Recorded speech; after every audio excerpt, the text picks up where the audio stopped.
Waku o abi, tojime to emiya, oshirizuki. The sun warms my face. Eyes closed, I smile to myself. I am an ass man.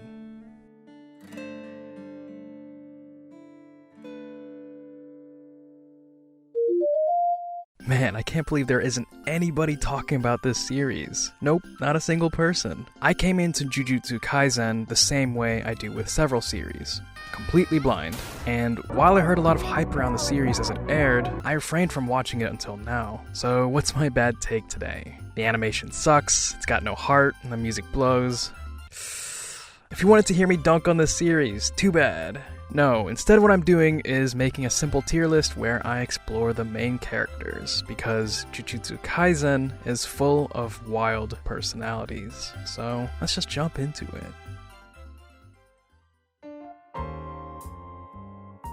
Alright, Nanami is easily my favorite character. It's got nothing to do with the fact that he's all business, no BS, or that he throws down looking fresh as hell. No, what really gets me going is what he stands for. If we want to look at Nanami as a stand-in for a specific character archetype, he would fall under the category of the everyman. Working day in, day out, making good money but not knowing why, living a lonely life with few things to derive pleasure from.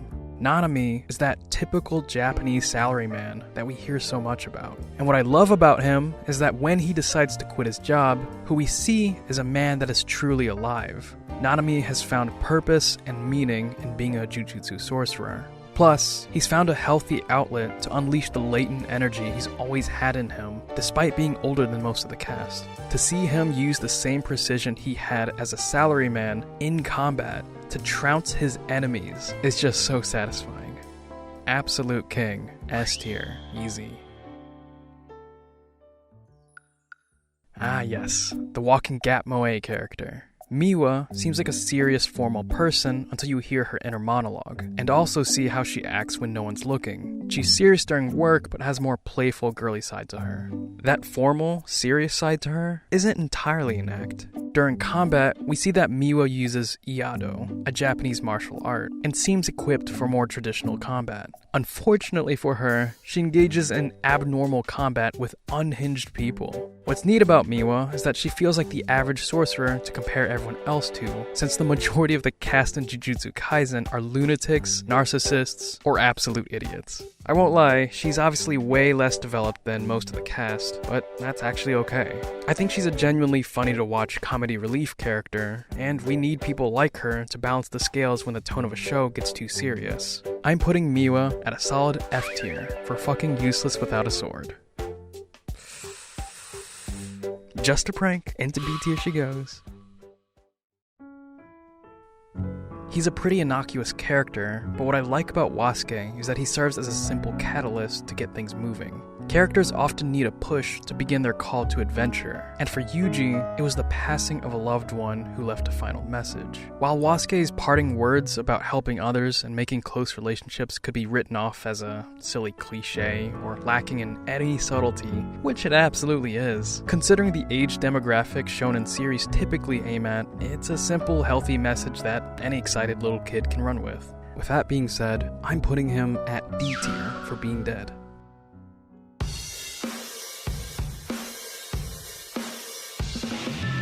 Gojo the Joker, the teacher, the untouchable. Gojo, the observer, the disrespectful, the tradition breaker, the cocky, self-indulgent, pseudo-father figure mystery man. In the words of Skuna. Despite being a pretty central part of the Jujutsu Kaisen world, Gojo is one of the few characters we know the least about. We don't know where he came from, nor what's pushed him to get so strong, but we do know what he is now.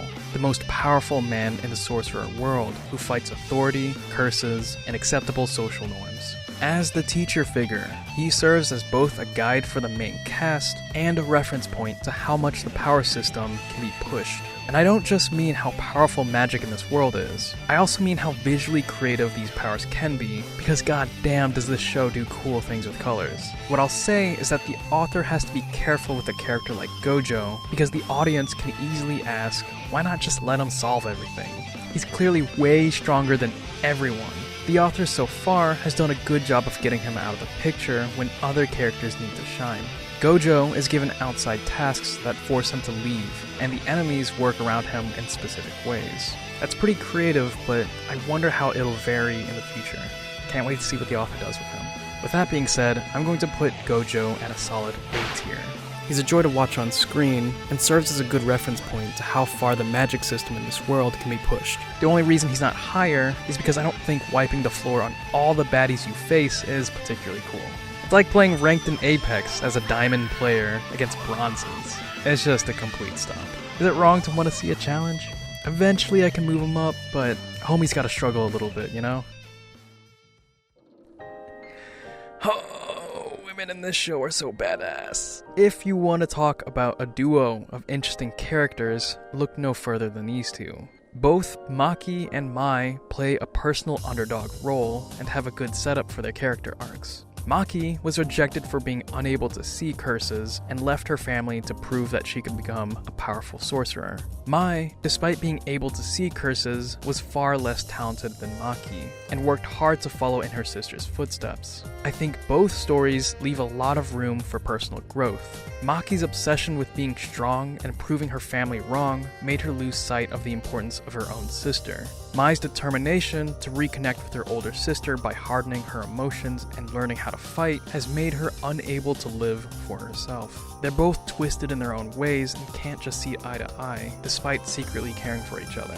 I can just tell that they have a lot of emotional potential to just break me in the best way. Alright, hear me out. I know I didn't say that much about them, but I'm putting them into S tier. Why? Well, because I feel like of all the characters in the show, I'm the most invested in this relationship. It's sad but not overtly tragic. I also think it's a good look at how it feels to be ostracized by your family or to feel left behind by your siblings. On a personal level, I'm the youngest and arguably the least successful of 3 older brothers, so I'm pretty biased about being invested in their story. Can't wait to see what the author does with them. You know, in the OP, when I saw a panda doing parkour on a building, you bet your ass I was pogging out of my mind. Look at him go. Unfortunately, my bad take for the day is that Panda is really boring. His personality and humor plays on the fact that he's a panda, which is a really low-hanging fruit. For the most part, he's just non-intrusive and appropriately overlooked. His fighting style is pretty He kinda just runs at his enemies and yells a cringe JoJo reference. His one shining moment is when he talks about not judging others for their looks because he himself stands out a lot. That's a great message, but that's about as far as we're going with him. It's entirely possible I was just spoiled by Beastar's Panda, who was just way, way cooler. Anyways, I'm putting Panda in D tier jail. I'm gonna say it. Inunki doesn't use his abilities right. He just doesn't. Homie really has the power to make you shit vom piss yourself, but chooses not to. C tier for cowardice.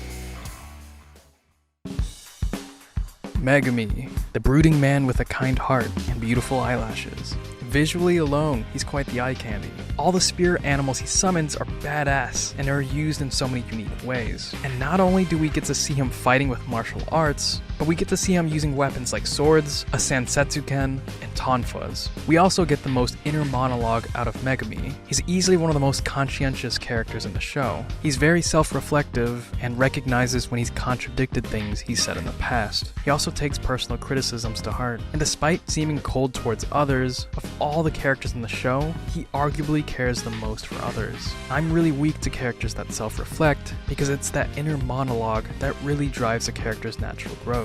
And if there's any character with potential to grow, it's Megami. Also look at these adorable shots of him hanging out with his friends. He doesn't want to show it, but he's thankful for them. S tier, easy.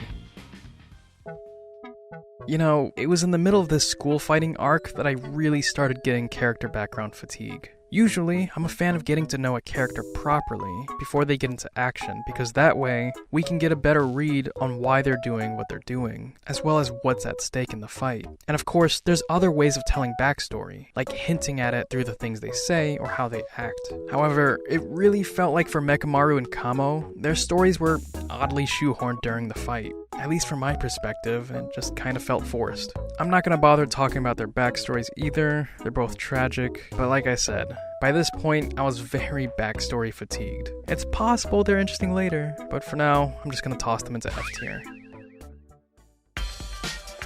I was just about to write off Momo and put her into F tier hell, but then I realized that despite knowing so little about her and only having a few moments of her on screen, she actually does serve a pretty important part of the show. I'd argue that in Momo's fight against Nobara, we get to see more insight into what it means to be a woman as a Jujutsu sorcerer. Does having strength as a woman make you less attractive? As a sorcerer, or even in general, is power and sex appeal at odds with each other? Just the recognition of double standards women might face because of their sex is surprisingly progressive and adds a layer of realistic depth to the Jujutsu Kaisen world. And what's neat is that all of this is initiated by a single fight between these two women.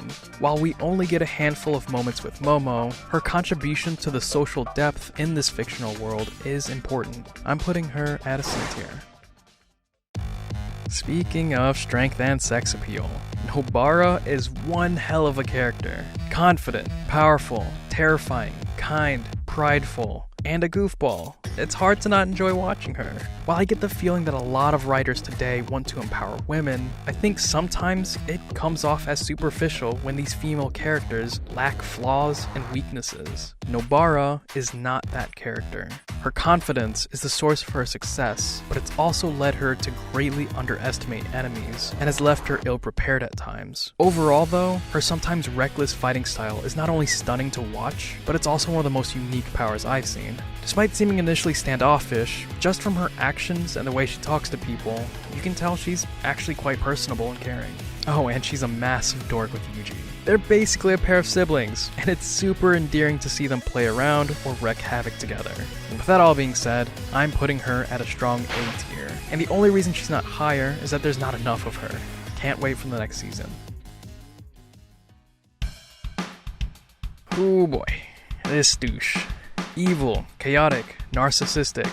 The worst part about Skuna is that he lives inside the sweetest boy ever. I initially thought Skuna was going to be a get out of jail free card whenever Yuji was in trouble, and that has proven to be true a few times, but I think in the long run, he'll become more and more of a threat. After all, he's like the Gojo of curses in terms of strength, and is 100% self-serving. Skuna doesn't get too much airtime, but when he does, he's weirdly hypnotizing to watch. Anyways, I'm putting him at a C tier. He's a neat villain, but we don't get too much out of him, to no fault of his own. It really feels like the first season of this show is just introducing us to this world and its characters, so I'm sure there's more coming down the pipeline.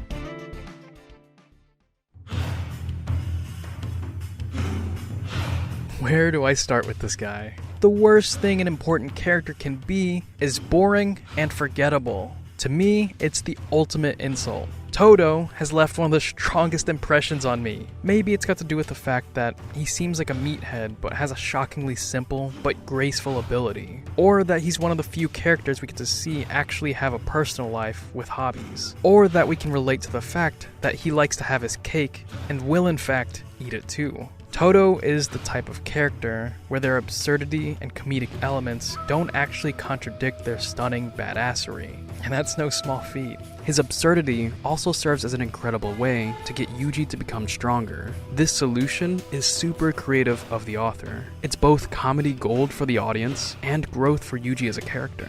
Two birds in one stone. He's fun to watch, and while no one in the show likes him, in our world, he's a fan favorite. Solid A tier. I hate this guy. I hate him, I hate him, I hate him, I hate him, I hate him. And that's the point. Well played, author. Well played. I think what gets at me about this guy isn't the fact that he manipulates and kills people, or that he causes abrupt chaos because he can, or even that his design is uncomfortable to look at. No, what gets me is the fact that almost nothing seems to faze him. He could be getting the shit beat out of him in one instance, and in the next, he's smiling like an idiot. I want him to be punished for what he's done, and for him to feel bad. Is that too much to ask for? He's clearly a child in an adult's body with way too much power, and that's a neat concept for a villain. Oh yeah, he also has the most punchable face in the entire series, and for that, I'm putting him at B tier. Fuck this guy, good job author.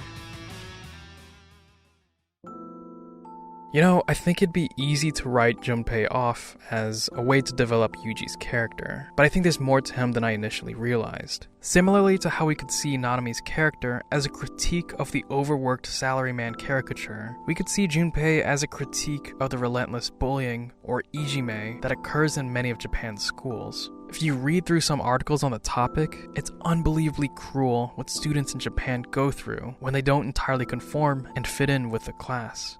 Different is dangerous, as the article puts it.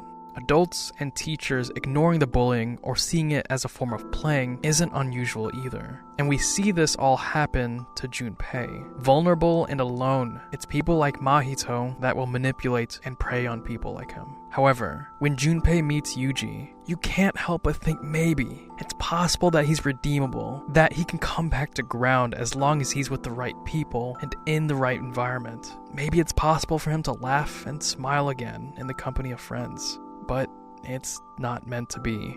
Sometimes it's too late for victims of manipulation and bullying. And what a vicious reality check that is. I have mad respect for Jujutsu Kaisen for even trying to shed a light on a topic that's already really hard to talk about in Japan. I'm putting Junpai at C tier. Gone too soon to do much, but around just enough to affect the cast around him. You deserved better. And last but not least, the golden boy Yuji. This man checks off all the boxes for the stereotypical shonen protagonist. Fights for his friends without hesitation? Check. Has latent potential waiting to burst? Check. Generally has a hopeful outlook on life and lives it to the fullest? Check and check. Isn't really book smart but is highly adaptive, street smart, and hardworking? Check, check, and check. If you're looking for something particularly unique with this guy, well, he might not be the character you're looking for. Despite that, I think he gets the job done and is still fun to watch. I could touch on his moral compass or his hero complex, but I don't think it would add too much to my opinion of him. What I think will be interesting to see is if the Jujutsu Kaisen world continues to prove to be cruel like it was to Junpai, I can't help but wonder what that'll do to Yuji's positive outlook. I have no idea whether or not the series gets more serious than it already is, but if it does, I can't wait to see how Yuji rises to the occasion and becomes the hero this world needs. Hoo boy, and that's all of the noteworthy characters of Jujutsu Kaisen. I don't think I've forgotten anybody. I really enjoyed this series, but I think doing this video has made me further appreciate the characters of the show for all their cool, adorable, and crazy features. It's a good time to be alive. I wanted to give a special thanks to my friend Bobonator. He's super well versed in Japanese and took the time to translate my stupid ass haiku from the beginning with the correct syllable count in Japanese and everything. God fucking bless you, man. I hope we'll get to play more Apex again soon. I know I'm really bad, but I appreciate the carry, and thank you for watching. Like, comment, and subscribe to this silly channel. It seriously means a lot to me that anyone's watching this. Anyways, take care, guys.